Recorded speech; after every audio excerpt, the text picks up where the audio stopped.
Hello दोस्तों, नमस्कार। मैं हूं एसआर और स्वागत है आपका मेरे चैनल एसआर एजुकेशन फंडा में। जनरल साइंस सीरीज अर्थात सामान्य विज्ञान के ऑब्जेक्टिव प्रश्नों की सीरीज में इस वीडियो में हम अध्ययन करेंगे धातु और अधातु यानी कि मेटल और नॉन मेटल्स। इसका पार्ट 2। इसका पार्ट 1 मैं पहले ही अपलोड कर चुका हूं, जिसमें आपने क्वेश्चन 1 से 50 तक देखे। अब इसमें आप क्वेश्चन नंबर 51 से 100 तक देखेंगे। आपने पिछली परीक्षाओं में देखा होगा, ज़्यादातर जो क्वेश्चंस हैं वो एनसीईआरटी की किताब से पूछे जाते हैं। लगभग 90 से 95% क्वेश्चन जो हैं वो एनसीईआरटी की किताबों से ही पूछे जा रहे हैं। तो ये वीडियो उन सभी एग्जाम्स के लिए महत्वपूर्ण है जिसमें सामान्य विज्ञान के प्रश्न पूछे जाते हैं। हमारी साइंस सीरीज की जो वीडियो है वो और महत्वपूर्ण क्यों हो जाती है, क्योंकि इनमें एनसीईआरटी की विज्ञान की किताब का चैप्टर वाइज संपूर्ण निचोड़ है।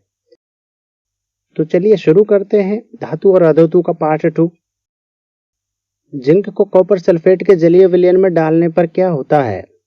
जिंक को जब कॉपर सल्फेट के विलयन में डालते हैं तो क्या होता है, इसके लिए आपको सक्रियता श्रेणी ज्ञात होना जरूरी है।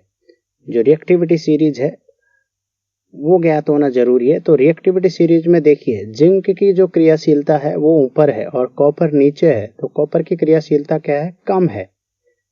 तो ज्यादा क्रियाशील जो तत्व होगा वो कम क्रियाशील तत्व को विस्थापित कर देगा। तो यहाँ क्या करेगा, जिंक कॉपर को हटा देगा और यहाँ क्या बन जाएगा, जिंक सल्फेट प्लस कॉपर। ठीक है। अब ऑप्शन देखिए, ऑप्शन ए दे रखा है जिंक कॉपर को विस्थापित कर देता है, तो ये बिल्कुल सही है। जिंक क्या करेगा, कॉपर को हटा देगा यानी विस्थापित कर देगा। ऑप्शन 2 क्या है, विस्थापन अभिक्रिया घटित होती है, तो बिल्कुल विस्थापन अभिक्रिया घटित होती है। ऑप्शन सी क्या है, जिंक सल्फेट बनता है, तो ये भी बिल्कुल सही है। क्या बनता है, जिंक सल्फेट बनता है। इसका मतलब उपरोक्त सभी यानी कि आपके ये सभी ऑप्शन सही हो जाएंगे।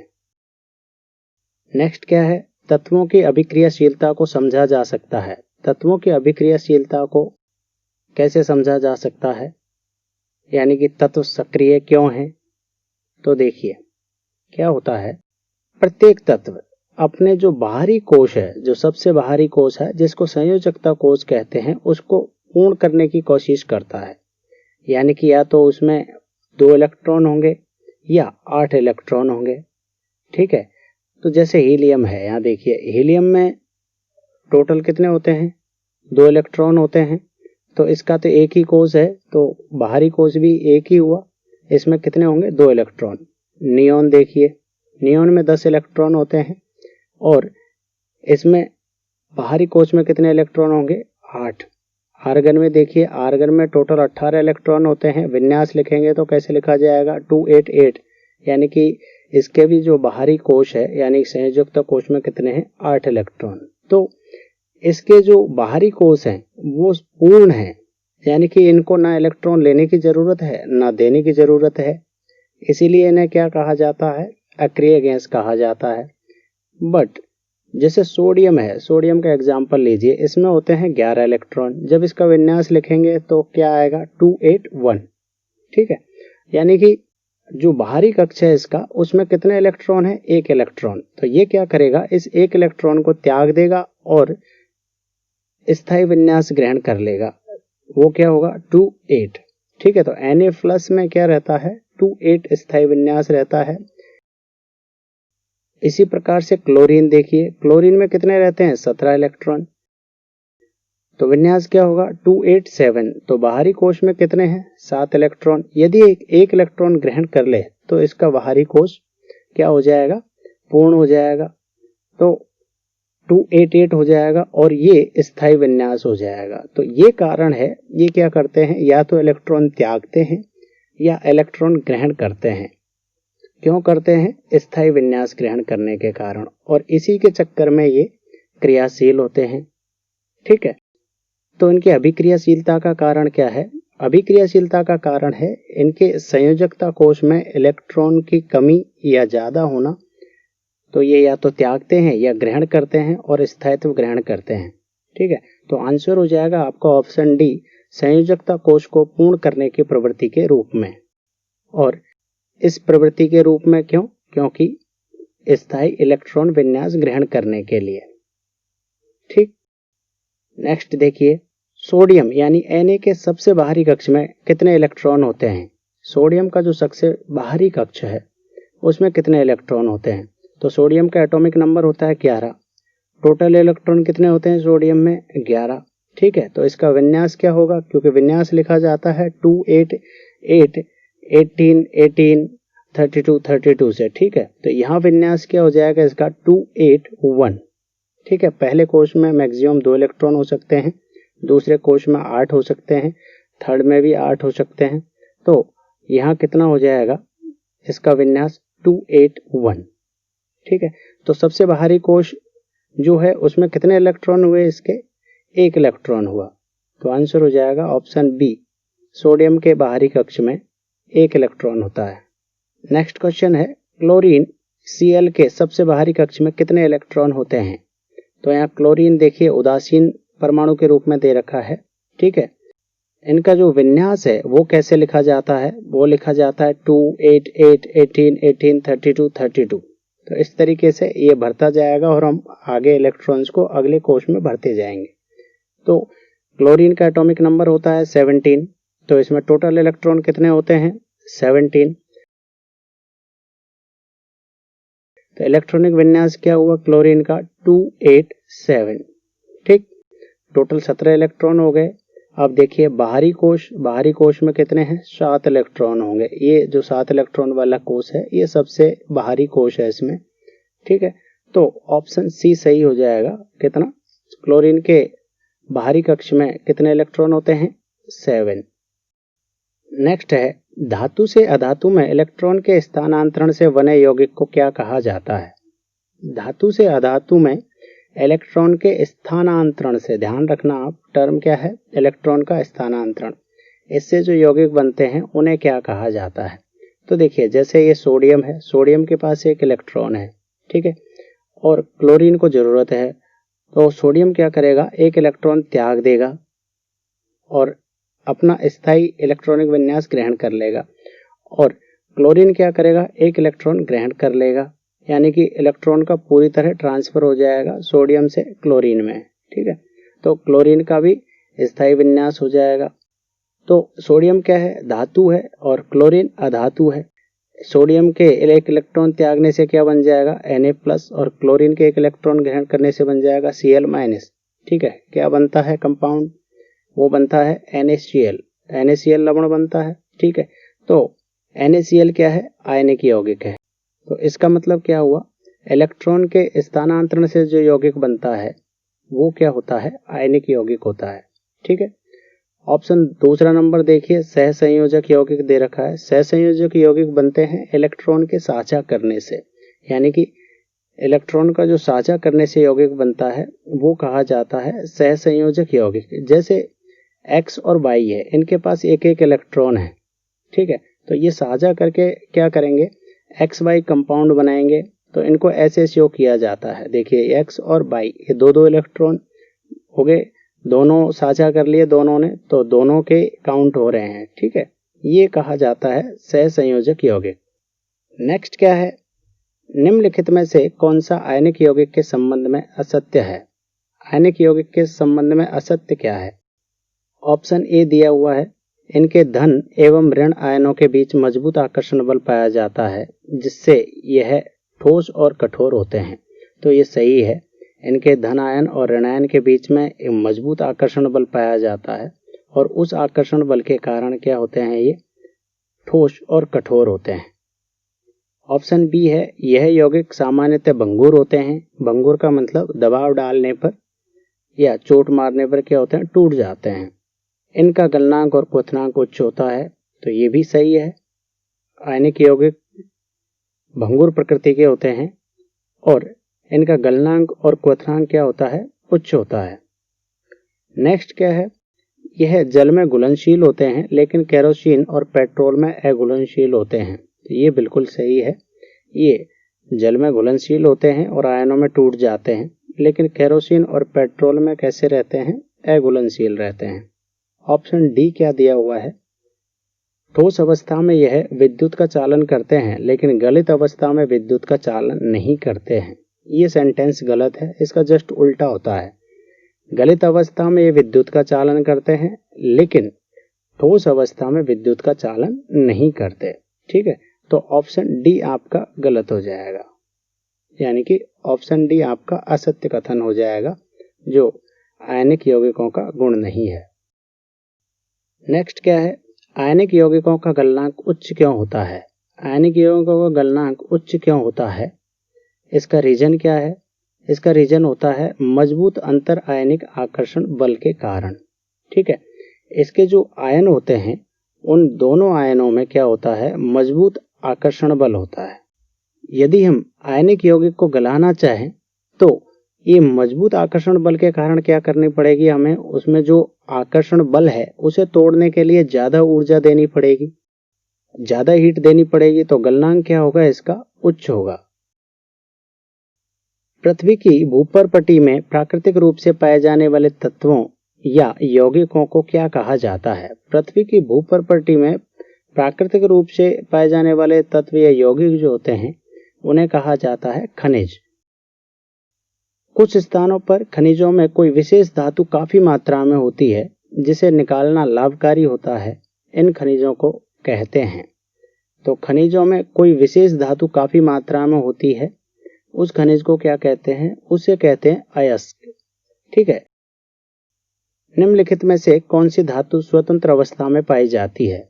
स्वतंत्र अवस्था में कौन सी धातु पाई जाएगी, ये आपको हमेशा ध्यान रखना है। स्वतंत्र अवस्था में वो धातु पाई जाएगी जो कम रिएक्टिव है, यानी कि बहुत कम क्रियाशील है या क्रियाशील नहीं है।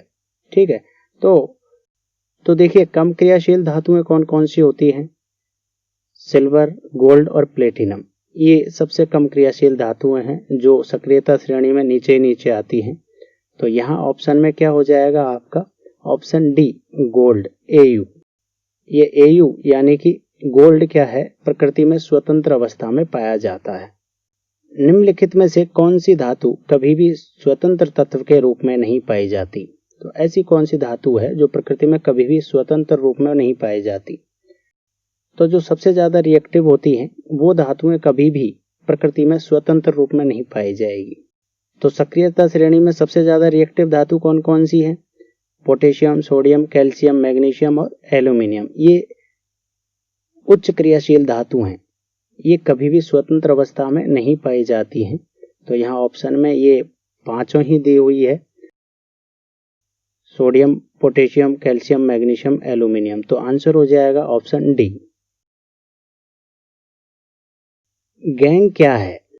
ऑप्शन ए है, जब बहुत सारे तत्व मिलकर गुच्छा बनाते हैं तथा एक दूसरे को खत्म करते हैं उसे गैंग कहते हैं, ये गलत है। ऑप्शन बी क्या है, खनिज अयस्क में मिट्टी, रेत आदि जैसी कई अशुद्धियां गैंग कहलाती हैं, ये ऑप्शन सही है। खनिज अयस्क में जो अशुद्धियां होती हैं जैसे मिट्टी है, रेत हैं और भी कई अशुद्धियां पाई जाती हैं, वो क्या कहलाती हैं, उन्हें कहते हैं गैंग। नेक्स्ट है, निम्नलिखित में से सिनाबार जिसे सिंदूर भी कहा जाता है किसका अयस्क है? सिनाबार, सिनाबार को क्या कहा जाता है? सिंदूर। ठीक है, ये किसका अयस्क है? इसका सूत्र होता है सिनाबार का HgS, यानी कि मर्क्यूरिक सल्फाइड। ठीक है, तो किसका अयस्क हुआ? मरकरी का। ठीक है, Hg किसका सिंबल होता है? मरकरी का, तो ये किसका अयस्क हुआ? मरकरी का।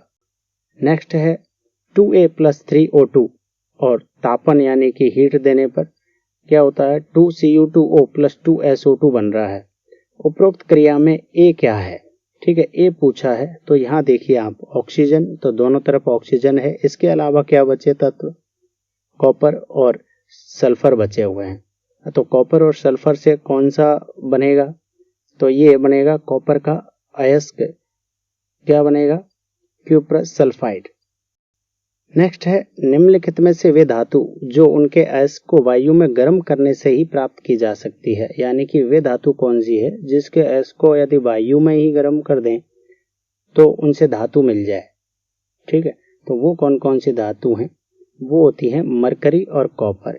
मरकरी मतलब Hg, ठीक है, और इसका अयस्क होता है HgS, मर्क्यूरिक सल्फाइड, और कॉपर होता है, इसका अयस्क होता है Cu2S, क्यूप्रस सल्फाइड। ये दो अयस्क ऐसे हैं, इनको यदि ऑक्सीजन के साथ आप गर्म करेंगे तो क्या मिल जाएगा आपको, धातु मिल जाएगी। यदि मर्क्यूरस सल्फाइड यानी कि मरकरी के अयस्क को गर्म करेंगे ऑक्सीजन के प्रेजेंस में तो क्या मिल जाएगी आपको, मरकरी मिल जाएगी। और कॉपर के जो अयस्क है, कॉपर का सल्फाइड अयस्क, उसे ऑक्सीजन के साथ गर्म करेंगे तो क्या मिल जाएगा, कॉपर मिल जाएगा। जिंक, आयरन, लेड के अयस्क पृथ्वी की भूपर्पटी में मुख्यतः किस रूप में पाए जाते हैं। जिंक, आयरन और लेड ये मध्यम क्रियाशील धातुएं हैं, तो इनके जो अयस्क हैं वो प्रकृति में ऑक्साइड, सल्फाइड और कार्बोनेट इन तीनों रूप में पाए जाते हैं। तो आंसर हो जाएगा उपरोक्त सभी। नेक्स्ट है सोडियम क्लोराइड क्या है। सोडियम क्लोराइड क्या है, ऑप्शन ए दिया हुआ है आयनिक यौगिक या वैद्युत संयोजक यौगिक। तो देखिए सोडियम क्लोराइड ये बनता है Na+ और Cn- आयनों से, ठीक है, यानी कि इलेक्ट्रॉन के पूर्ण स्थानांतरण से। सोडियम एक इलेक्ट्रॉन किसको देता है, क्लोरीन को। तो पूर्ण स्थानांतरण से यानी कि इलेक्ट्रॉन के स्थानांतरण से कौन सा यौगिक बनता है, आयनिक यौगिक। तो ऑप्शन ए सही हो जाएगा, आयनिक यौगिक अर्थात वैद्युत सहसंयोजक यौगिक। ऑप्शन बी दिया हुआ है विपरीत आयनों का समुच्चय, तो ये सही है। ये क्या है, विपरीत आयनों का समुच्चय है। देखिए सोडियम धनायन है और क्लोरीन क्या है, ऋणायन है, ठीक है। तो ये भी ऑप्शन आपका सही है, विपरीत आयनों का समुच्चय। ये अणु नहीं होता है, ये ध्यान रखिए आप, ये क्या होता है, आयनिक यौगिक होता है। तो ऑप्शन ए और बी ये आपके दोनों आंसर सही हो जाएंगे। नेक्स्ट है धातु के सल्फाइड अयस्क को वायु की उपस्थिति में अधिक ताप पर गर्म करने पर यह धातु ऑक्साइड में परिवर्तित हो जाता है। इस प्रक्रिया को क्या कहा जाता है। तो धातु के सल्फाइड अयस्क को किसकी उपस्थिति में, वायु की उपस्थिति में गर्म करें तो जैसे हमने मरकरी का सल्फाइड अयस्क ले लिया, इसे यदि ऑक्सीजन के प्रेजेंस में गर्म करते हैं तो क्या मिलता है हमें, मर्क्यूरिक ऑक्साइड, ठीक है। तो इस प्रक्रिया को जिसमें कि सल्फाइड अयस्क को वायु की उपस्थिति में अधिक ताप पर गर्म किया जाए तो इस प्रक्रिया को कहते हैं भर्जन। क्या कहा जाता है, भर्जन। नेक्स्ट है धातु के कार्बोनेट अयस्क को सीमित वायु में अधिक ताप पर गर्म करने पर यह धातु ऑक्साइड में परिवर्तित हो जाता है। इस प्रक्रिया को क्या कहा जाता है। तो इससे पहले हमने पढ़ा क्वेश्चन नंबर 68 में, वायु में जब गर्म करते हैं यानी कि वायु की उपस्थिति में गर्म करते हैं सल्फाइड अयस्क को तो उस प्रक्रिया को कहते थे भर्जन, ठीक है। अब है कार्बोनेट अयस्क को सीमित वायु में, ठीक है, तो ये क्या कहा जाता है, ये कहा जाता है निस्तापन। Option D. निस्तापन में क्या होता है, जो मेटल का कार्बोनेट होता है उसे हम गर्म करते हैं वायु की सीमित उपस्थिति में, ठीक है, यानी कि मेटल जो है वो वायु से रिएक्शन नहीं करता है यहाँ पे, यानी ऑक्सीजन से रिएक्शन नहीं करता। क्या होता है, मेटल कार्बोनेट जो है वो टूट जाते हैं, डिकम्पोजिशन हो जाता है उसका, तो क्या बनता है, metal oxide plus carbon dioxide, ठीक है। तो सीमित वायु में यदि मेटल कार्बोनेट को गर्म करेंगे तो वो प्रक्रिया क्या कही जाती है, निस्तापन। और वायु की उपस्थिति में यदि मेटल के सल्फाइड्स को गर्म करेंगे तो वो क्या कही जाती है, वो कही जाती है भर्जन। नेक्स्ट है भर्जन या निस्तापन अभिक्रिया में बने धातु ऑक्साइड को अपचायित करने के लिए निम्न में से किसका उपयोग किया जाता है। तो भर्जन या निस्तापन अभिक्रिया में जो धातु के ऑक्साइड बनते हैं यानी मेटालिक ऑक्साइड, इनको अपचायित करने के लिए किसका प्रयोग किया जाता है, कार्बन या उच्च क्रियाशील धातु का, ठीक है, किसका प्रयोग किया जाता है, कार्बन अथवा उच्च क्रियाशील धातु का। तो देखिए मेटालिक ऑक्साइड जो है वो कार्बन से रिएक्शन करके क्या करते हैं, अपचयित हो जाते हैं खुद, यानी कि मेटल बन जाता है और कार्बन से क्या बना लेती है, कार्बन का ऑक्साइड बना लेती है, ठीक है। इसी तरह से उच्च क्रियाशील धातुओं में क्या होता है, जो ज्यादा क्रियाशील धातु है वो कम क्रियाशील धातु को क्या कर देती है, अपचायित कर देती है। जैसे आयरन और एल्यूमिनियम है, यहाँ पे Fe2O3 से जब एल्यूमिनियम रिएक्शन करता है तो एल्यूमिनियम खुद ऑक्सीडाइज हो जाता है और आयरन का क्या कर देता है, अपचयन कर देता है, यानी कि आयरन धातु के रूप में मिल जाती है। तो ये होता है भर्जन और निस्तापन के बाद धातु ऑक्साइड को अपचयित करने का तरीका। नेक्स्ट क्या है, किसी धातु के कार्बोनेट अयस्क से धातु निष्कर्षण में प्रयुक्त चरणों का सही क्रम है। तो चाहे वो कार्बोनेट अयस्क हो, चाहे वो सल्फाइड का अयस्क हो, इन दोनों में ही पहला स्टेप क्या होगा, पहला स्टेप कोई भी अयस्क हो उसके लिए सांद्रण होता है। ठीक है, तो सांद्रण तो सब में पहला स्टेप होगा ही। अब कार्बोनेट का जहां आता है तो कार्बोनेट में निस्तापन यूज करते हैं, तो दूसरा स्टेप क्या हो जाएगा, निस्तापन। ठीक है, कार्बोनेट अयस्क के लिए कौन सा स्टेप यूज करते हैं हम लोग, निस्तापन, और सल्फाइड अयस्क के लिए क्या करते हैं, भर्जन। तो पहला स्टेप होता है सांद्रण कार्बोनेट के लिए, दूसरा हुआ निस्तापन।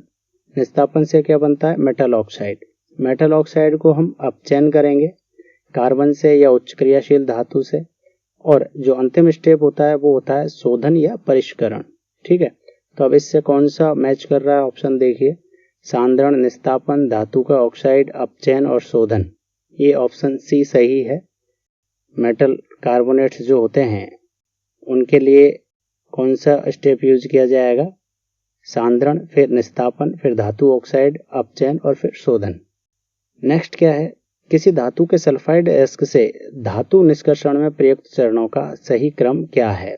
तो देखिए बाकी सब स्टेप वही रहेंगे। जब सल्फाइड अयस्क होंगे तो उसमें निस्तापन की जगह क्या किया जाएगा, भर्जन किया जाएगा। तो आपको ये ध्यान रखना है, कार्बोनेट अयस्क से निष्कर्षण के लिए निस्तापन यूज किया जाएगा और सल्फाइड अयस्क से निष्कर्षण के लिए क्या यूज किया जाएगा, भर्जन। तो ऑप्शन डी देखिए आप, सांद्रण, भर्जन, धातु का ऑक्साइड, अपचयन और शोधन। तो ऑप्शन डी सही हो जाएगा। शोधन, शोधन क्या है, अंतिम स्टेप होता है और इसका कैसे किया जाता है शोधन, शोधन किया जाता है विद्युत अपघटन से, शोधन अथवा इसे कह सकते हैं परिष्करण। नेक्स्ट है, निम्नलिखित अभिक्रिया में ए क्या है, ए क्या है, क्या दिया हुआ है देखिए, 2ZNS यानी कि जिंक का सल्फाइड अयस्क दिया हुआ है, प्लस 3O2 ऑक्सीजन के साथ अभिक्रिया है और गर्म कर रहे हैं, तापन। तो 2A प्लस 2SO2, तो 2A में A क्या है, ठीक है, ये पूछा है। तो देखिए हमने पढ़ा जो सल्फाइड अयस्क होते हैं धातुओं के, उनको ऑक्सीजन की उपस्थिति में गर्म करने का मतलब क्या हुआ, क्या रहता है वो प्रोसेस, भर्जन रहता है। ठीक है, और भर्जन में क्या बनता था, मेटल का ऑक्साइड यानी धातु का ऑक्साइड बनता था। तो यहाँ पे जिंक का क्या बन जाएगा, जिंक का ऑक्साइड बन जाएगा। तो आंसर क्या हो जाएगा, ZNO, जिंक ऑक्साइड। ठीक है, तो ए हुआ ZNO। नेक्स्ट है, निम्नलिखित अभिक्रिया में ए क्या है, यहाँ ए क्या है। तो देखिए जिंक कार्बोनेट दिया हुआ है, आगे तापन दे रखा है और A प्लस CO गैस दे रखी है। ठीक है, कार्बन मोनोऑक्साइड। तो यहाँ पे भी A पूछा है। अब देखिए आप, ऑक्सीजन अनुपस्थित है यहाँ पे। ठीक है, इसका मतलब ऑक्सीजन की सीमित मात्रा है। तो ये कार्बोनेट अयस्क जो होते हैं उनको ऑक्सीजन की सीमित मात्रा में गर्म करने का मतलब क्या होता है, निस्तापन, निस्तापन प्रक्रिया होती है।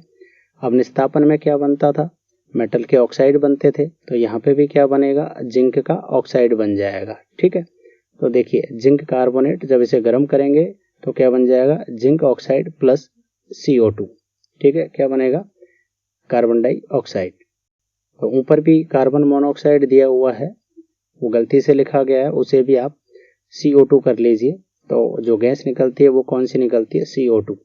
और ऑक्साइड कौन सा बना, जिंक का ऑक्साइड।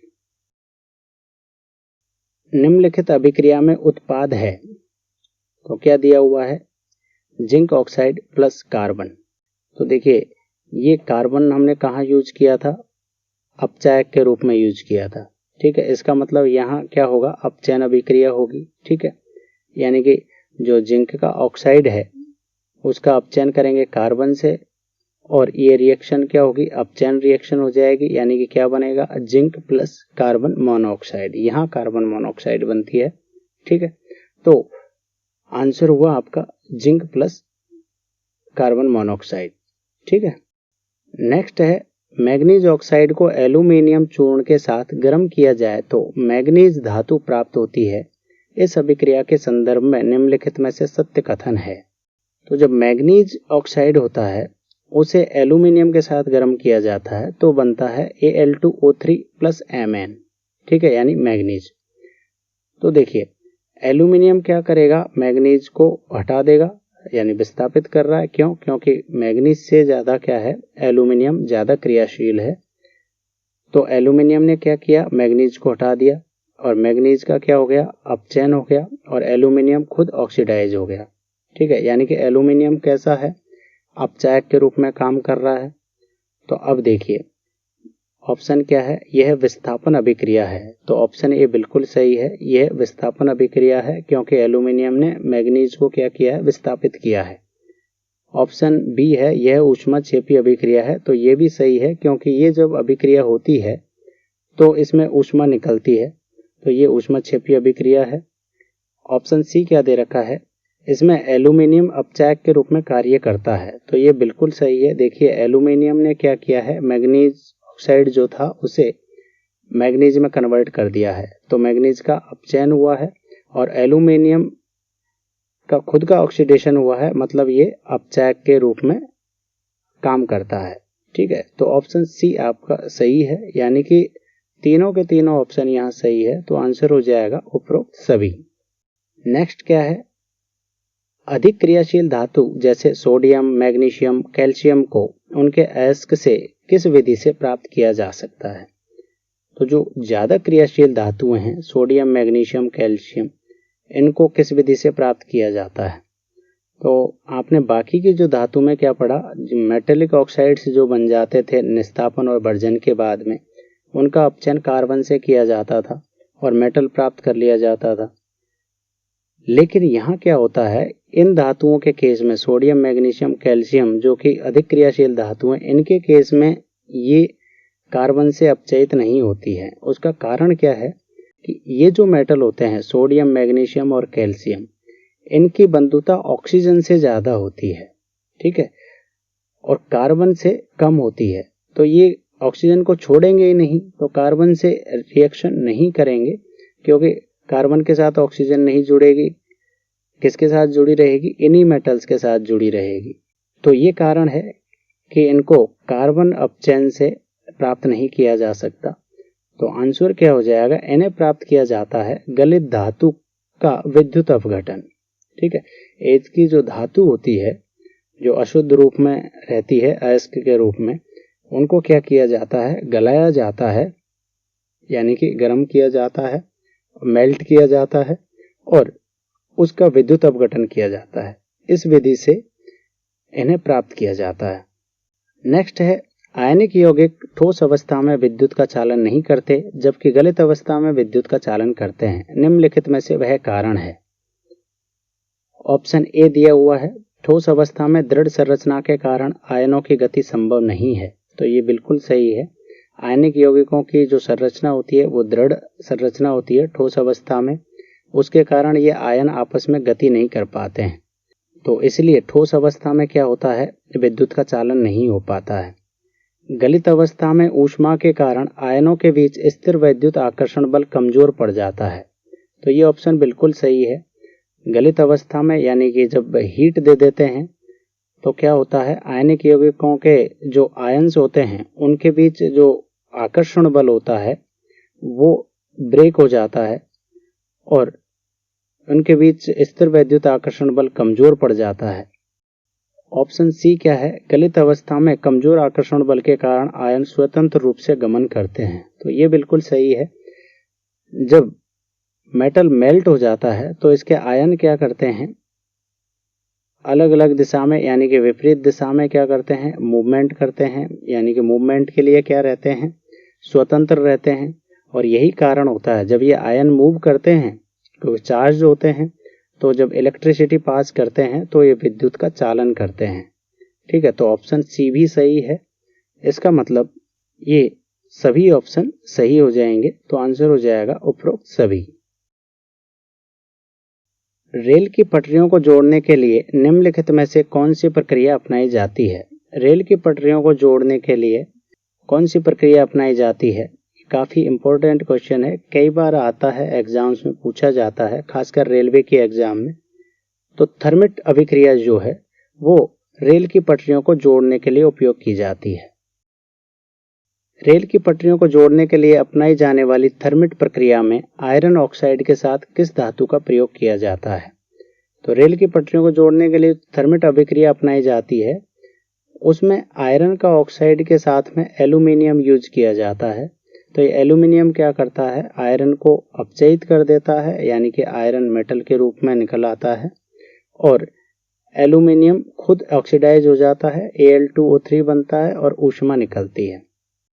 तो ये जो आयरन की धातु है ये कैसी प्राप्त होती है? ये जो निकलती है ऊष्मा, इसके कारण क्या होता है, गलित अवस्था में प्राप्त होती है और ये पटरी है इसके जोड़ के बीच में ये सेट हो जाती है, ठंडा होने पर पटरी को जोड़ देती है। ठीक है, तो आंसर क्या हुआ आपका, आयरन ऑक्साइड के साथ कौन सी धातु प्रयोग की जाती है? एल्यूमिनियम धातु। थर्मिट अभिक्रिया के बारे में सत्य कथन है, कौन सा सत्य कथन है? तो देखिए थर्मिट अभिक्रिया क्या है, पहले तो आयरन का ऑक्साइड किससे रिएक्शन करता है? एल्यूमिनियम से। ठीक है, Fe2O3 प्लस Al, ये बनाता है iron, Fe plus Al2O3 plus ऊष्मा। ठीक है, ऊष्मा निकलती है। अब देखिए ये क्या करता है, एल्यूमिनियम आयरन को विस्थापित कर देता है। ठीक है, एल्यूमिनियम का ऑक्सीडेशन हो रहा है और आयरन का क्या हो रहा है, रिडक्शन हो रहा है, यानी कि एल्यूमिनियम का उपचयन हो रहा है और आयरन का अपचयन हो रहा है।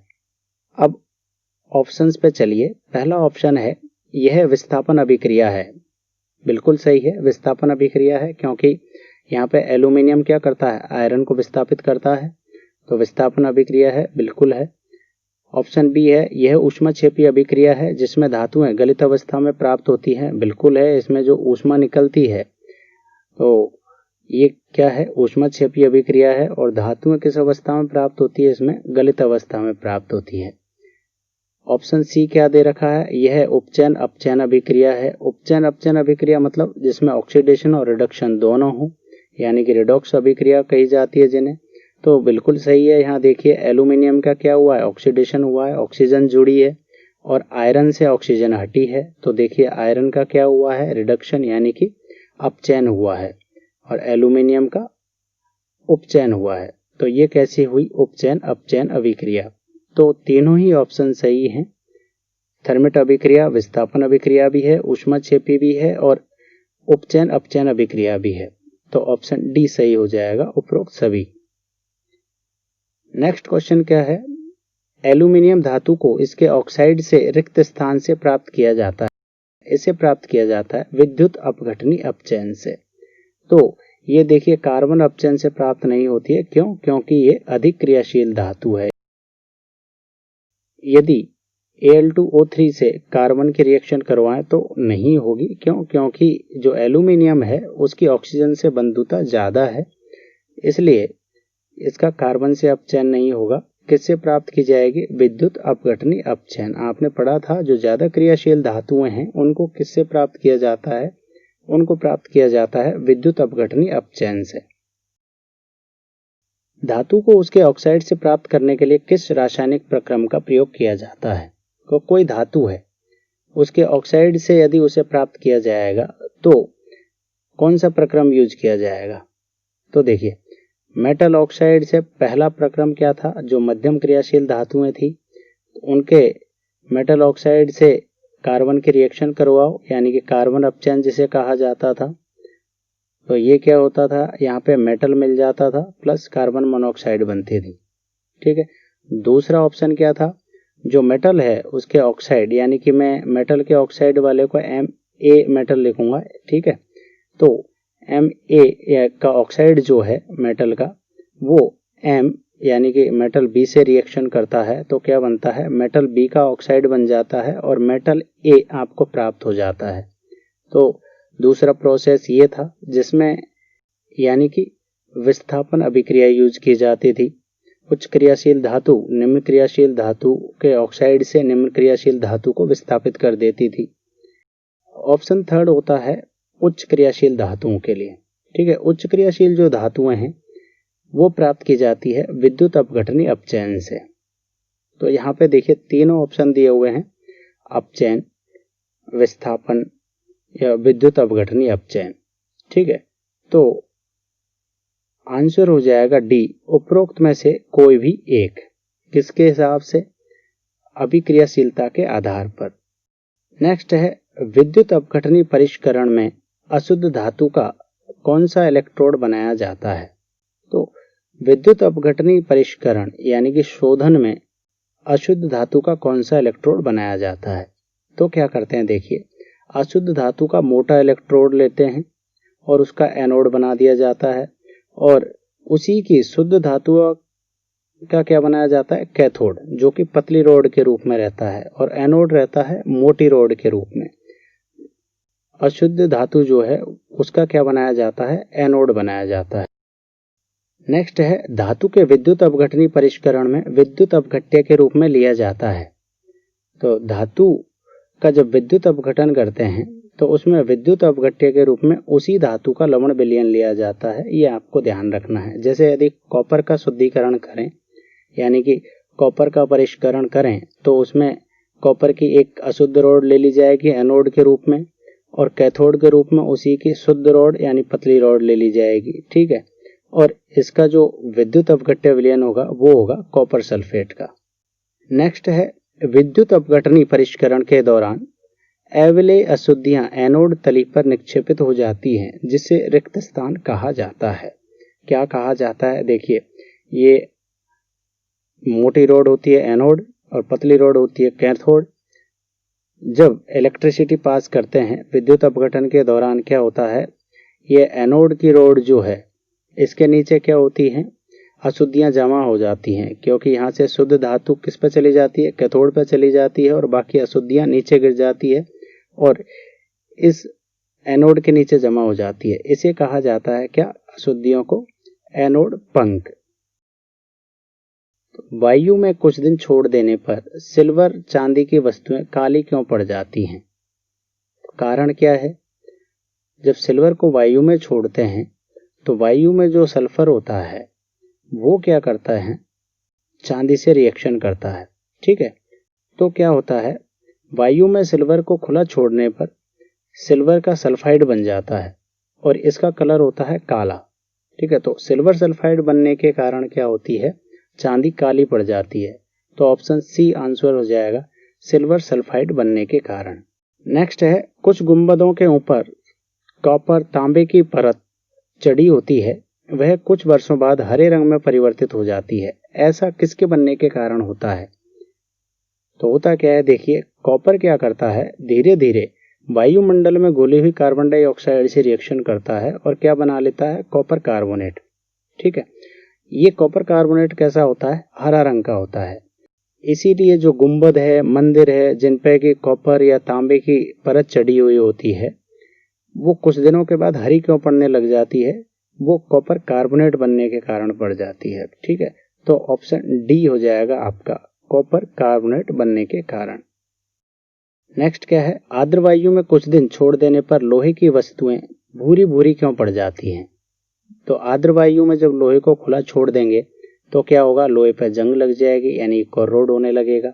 तो ये क्या होता है, आयरन जो लोहा है वो क्या करता है? ऑक्सीजन से रिएक्शन करता है और नमी यानी H2O यानी कि आर्द्रता से सनलाइट के प्रेजेंस में क्या करता है? Fe2O3 बना लेता है, यानी कि Fe2O3 की एक परत बन जाती है। और ये Fe2O3 यानी आयरन ऑक्साइड का जो कलर होता है वो कैसा होता है? भूरा रंग होता है। तो यहाँ आंसर क्या हो जाएगा आपका? ऑप्शन बी, आयरन ऑक्साइड बनने के कारण। नेक्स्ट है, लोहे को संक्षारण से बचाने के लिए निम्न में से किसका प्रयोग किया जा सकता है? लोहे को जंग से बचाने के लिए यानी संक्षारण से बचाने के लिए किसका प्रयोग किया जा सकता है? तो इसके लिए एनोडीकरण का प्रयोग किया जा सकता है, मिश्र धातु बनाकर भी इसे बचा सकते हैं संक्षारण से, और क्रोमियम लेपन से भी लोहे को संक्षारण से बचा सकते हैं। तो यानी कि यहाँ आंसर क्या हो जाएगा आपका? उपरोक्त सभी। इसके अलावा और भी कई प्रक्रिया हैं, जैसे पेंट करके आप लोहे को बचा सकते हो संक्षारण से, जंग लगने से। उस पर ग्रीज लगा दीजिए, उससे भी संक्षारण से बचता है। तेल लगाकर भी बचाया जा सकता है, और एक होता है यसदलोपन यानी कि गैल्वेनाइजेशन। इन सब प्रक्रियाओं से लोहे को संक्षारण से बचाया जा सकता है। नेक्स्ट है, लोहे एवं इस्पात की वस्तुओं को जंग से सुरक्षित रखने के लिए उन पर जस्ते की परत चढ़ाई जाती है। इस विधि को क्या कहा जाता है? तो लोहे एवं इस्पात की वस्तुओं को जंग से सुरक्षित रखने के लिए किसकी परत चढ़ाई जाती है? जिंक यानी जस्ते की परत चढ़ाई जाती है। इस विधि को कहा जाता है यसद लेपन यानी कि गैल्वेनाइजेशन। कई बार इसे गैल्वेनीकरण भी कहा जाता है। ठीक है। नेक्स्ट है, लोहा सर्वाधिक उपयोग में आने वाली धातु है, लेकिन इसे कभी शुद्ध अवस्था में उपयोग नहीं किया जा सकता, क्योंकि शुद्ध लोहा कैसा होता है? शुद्ध लोहा काफी नरम होता है, इसलिए इसको शुद्ध अवस्था में प्रयोग नहीं किया जा सकता। इसको शुद्ध अवस्था में प्रयोग नहीं किया जा सकता तो क्या करते हैं यूज करने के लिए इसमें कार्बन मिलाते हैं 0.05%, यानी बहुत कम मात्रा में मिलाते हैं। इससे क्या होता है? लोहा कठोर अवस्था में आ जाता है और उसे हम यूज कर सकते हैं। नेक्स्ट है, स्टेनलेस स्टील किसका मिश्र धातु है? Stainless steel SS। तो देखिए, आयरन में यदि निकेल और क्रोमियम मिला दिया जाए तो इनसे बनता है क्या? SS। लेकिन एक निश्चित मात्रा में मिलाए जाते हैं, यह आपको ध्यान रखना है। तो किसका मिश्र धातु होता है ये? आयरन, क्रोमियम और निकेल का मिश्र धातु होता है स्टेनलेस स्टील। नेक्स्ट है, मिश्र धातु अर्थात मिश्रातु दो या दो से अधिक धातुओं का रिक्त स्थान मिश्रण होता है। तो मिश्र धातु जो होता है वो या दो से अधिक धातुओं का समांगी मिश्रण होता है। कैसा मिश्रण होता है? समांगी मिश्रण। नेक्स्ट क्या है? शुद्ध सोना 24 कैरेट आभूषण बनाने के लिए उपयुक्त नहीं होता, क्योंकि तो देखिए, शुद्ध लोहा कैसा होता था? नरम होता था। उसी तरीके से शुद्ध सोना भी काफी नरम होता है, इसलिए इसको आभूषण बनाने के लिए प्रयोग नहीं कर सकते। ठीक है। अब यूज करने के लिए क्या करेंगे? यूज करने के लिए इसमें या तो चांदी मिलाई जाती है यानी कि सिल्वर, ठीक है, यह मिलाया जाता है Cu कॉपर यानी तांबा। तो क्या कहा है? यदि मिश्र धातु में एक धातु पारा मरकरी पारद है तो उसे क्या कहा जाता है? यदि मिश्र धातु है और उसमें एक धातु यदि मरकरी है तो उसे कहा जाता है अमलगम। ठीक है। एग्जाम्पल बता दूं मैं आपको, जो सिल्वर और मरकरी की जो मिश्र धातु है वो यूज की जाती है किसमें? दांतों की फिलिंग में या दाढ़ की फिलिंग में। हमारे जो दांत या दाढ़ में जो कैविटीज बन जाती हैं उसमें फिल किया जाता है क्या? अमलगम, जो क्या होता है? सिल्वर और Hg का मिश्रण होता है। ठीक है। नेक्स्ट क्या है? पीतल किसका मिश्र धातु है? पीतल किसका मिश्र धातु होता है? ब्रास। ये होता है तांबा और जस्ता का मिश्र धातु, जिसमें कॉपर होता है लगभग 70% और जिंक होता है लगभग 30%। नेक्स्ट है, कांसा किसका मिश्र धातु है? कांसा यानी कि ब्रॉन्ज जो होता है ये किसका मिश्र धातु होता है? ये होता है कॉपर और टिन का, यानी कि तांबा और टिन का। सोल्डर किसका मिश्र धातु है? सोल्डर जो तारों को जोड़ने के काम आता है, इसका गलनांक जो होता है बहुत कम होता है। तो जो वाइट चमकीला कलर का रहता है, जिसका चांदी जैसा कलर होता है, वो होता है सोल्डर धातु। ये किसका बना होता है? ये बना होता है सीसा एवं टिन का, यानी कि लेड और टिन Pb+Sn। इस पार्ट का लास्ट क्वेश्चन है, खाद्य पदार्थ के डिब्बों पर टिन का लेप किया जाता है, जिंक का क्यों नहीं? तो कारण क्या है? तो देखिए, इसका कारण है टिन की अपेक्षा जिंक क्या है? अधिक अभिक्रियाशील होता है। तो यहाँ होता है आपका धातु और अधातु का पार्ट 2 समाप्त। पार्ट 3 में आप देखेंगे क्वेश्चन नंबर 101 से 150 तक। तो यदि वीडियो आपको अच्छा लगा हो तो प्लीज लाइक करिए, शेयर करिए और सब्सक्राइब करिए। और हाँ, बेल आइकन का बटन जरूर प्रेस कर लीजिए ताकि मेरे आने वाले वीडियोज के आपको नोटिफिकेशंस मिलते रहें। तो मिलते हैं नेक्स्ट वीडियो में।